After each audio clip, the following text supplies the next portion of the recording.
I'm Jordan Stein. I'm really happy to be here with the artist Emily Davis Adams on the occasion of her solar exhibition, I'm Your Venus.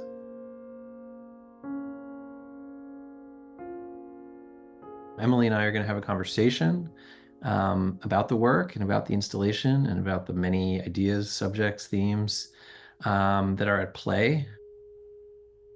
I wonder if you can talk a little bit about maybe some examples of particular subjects that are depicted. Basically the show is sort of separated into two different categories, but they're all intermixed the way you see them. One is like actual monuments and sculptures that exist. The earliest is ancient Egyptian, so there's two images from ancient Egypt. So there's Nefertiti and Hatshepsut. And then there's sort of a jump to ancient Greece. So there's several images of the Aphrodite of Cnidus. And then Venuses, so which come from copies of the Aphrodite, so into ancient Rome. And then there's another jump to neoclassical. And then the other side is imagery of idealized female bodies, but as seen through the lens of new generative AI technologies. I was using the program called Dolly for all of them. And that's OpenAI, that is the company that created the program. You give it a prompt, a text prompt, and it gives you an image back or multiple images or whatever. So for those, there's everything from, I asked it to make images of very particular people who I see as like icons of a kind of idealized female forms. There are a couple images based on Kim Kardashian. And then others where I sort of fed it a prompt like a Greek statue of Aphrodite and let it give me something. And then I also have really generalized ones like the hand of a beautiful woman or the mouth of a perfect woman or that kind of stuff. So that's the range. How did you come, where did that idea come from to encompass like this sweep, not only the sweep of history, but to sort of combine the ancient and monumental with images that literally didn't really exist until the second that you conjure them? What was the impulse to make a kind of level playing field for those kinds of representations? In terms of like imagery of women, or idealized women, I see a thread through all of these things, and then I see a lot of these new technologies as just being, the newest form of exploring representation that is already so entrenched in, all the things that have been there all along. What are we still borrowing? What are we still informed by? What are we still perpetuating? You know, just seen through a new technology. Your paintings of representations of the female form are not necessarily taken from a history of painting. They're taken from sculpture, they're taken from AI generated imagery. So if ancient Egypt is the oldest representation in the show, let's say, and we were to look at this sculpture made of marble, I wonder if you could talk a little bit about what drew you to that, something that seems so um, literally heavy, something that seems so heavy historically, so sort of cemented in a way. And if you can talk about um, the relationship between material and the body, let's say, in relationship to that work. I'm very specifically not looking at painted representations. I'm Right. looking at, you're right, it's sculptural and digital technologies. Um, Right. You're not cropping a detail of a 18th century painting or something. Yeah. Correct. Yeah. And I think that this notion of realism is a part of it, and painting, translating a realm other than painting into painting as a way of thinking about something and talking about something. These techniques of oil painting have a lot that they're layered. So it's not photorealism. It's not about replicating a photo or talking about a photo. Obviously, these things were developed long before photography even existed, but Yeah. and there's a relationship to a body. There are layers. There's the semi-transparency of skin. I wonder if you can talk about the choices that you make in telling the stories that you do.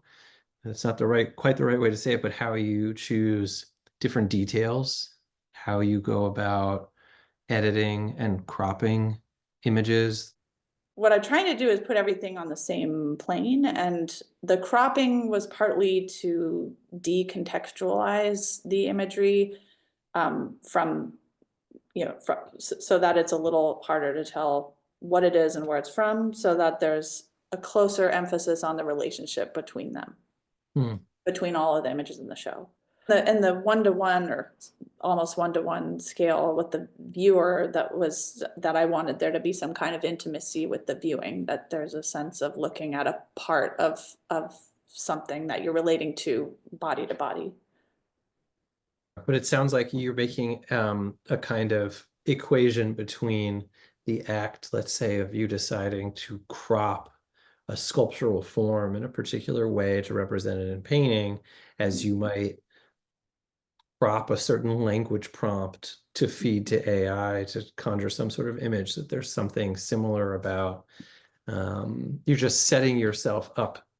Cropping or selecting or whatever, it forces, just like painting it, forces a new evaluation or a new Yes. consideration. And I like thinking about your practice as appropriationist or in some measure, or that there's great meaning in not just making, but in remaking. Can you talk a little bit about what it's like to make those paintings technically and why it rhymes with the subject matter? I mean, you've talked to me about bodies and layers and glazing and things like that. I do work from photographs and from my computer screen. You know, So it's more like this experience of working with paint and manipulating it until I get to not just a place where it looks like the thing, but where it starts to take on a little bit of like a body of its own. And that does have to do with layers and the materiality of oil paint itself. Although the yes. computer screen is also an interesting thing to me, and I'm often Yeah. copying the light of the computer screen. So Yes. all the paintings have a tendency towards cool colors. To me, that's how I'm receiving the images, and I want to be as true to how I'm receiving them as possible. So I am literally like plein air painting in my studio, Right. matching the light of the computer screen, which is very blue. You could talk a little bit more about artificial intelligence and being embedded within a community that's at the vanguard of this technology, for better or worse, and how it's informed your practice or your ideas about this show or moving forward. Sure. Um, yeah, I mean, I moved back to the Bay Area after being gone for a long time, and it is, culturally deeply changed. It is the case that I find myself surrounded by more people who work in tech than in the arts, that's for sure. I imagine you have a similar experience. But Mhm. I mean, just number wise, that's the case. And because I live in the East Bay and I'm raising kids, I encounter a lot more people that I wouldn't normally, in my daily wanderings as an artist or a teacher. So yeah, I've had a lot of, birthday party conversations with people who work not only in tech in general, but a lot increasingly in the space of AI. And so I think, I'm very curious. I'm curious to know it's like, the people behind the technology. And I think it has informed the direction of my work just because it's in the environment and it's in my conversations. The way that the AI is made is I've listened to a lot of these scientists and engineers talking about the process, and for them, like it's in the mistakes that they learn that the generative AI gets smarter. Mm. But it's also in the mistakes for me as an artist, or just a person witnessing this stuff and investigating it, that a lot of the biases in the data sets are revealed. And also, we take these AI programs as these kind of neutral miracles. And I Right. think it's just important with all of these things. And we also look at these Venus sculptures as neutral miracles in a way. And we don't think about what these images do to us, as individuals and as a society, that when an image is put out there, we consume it and Mm. we embody it ourselves in certain ways. Thanks for spending time with me, and for answering these questions. It's really, I think the work is very, very excitingly present and difficult to crack at the same time because it works on so many levels, technically and conceptually. Lots of implications about the imaged world, which is, of course, is everything around us all the time now. Seeing the works in person is a drastically different experience, obviously, than seeing them on the computer. So thanks for your efforts, Emily, and thanks again.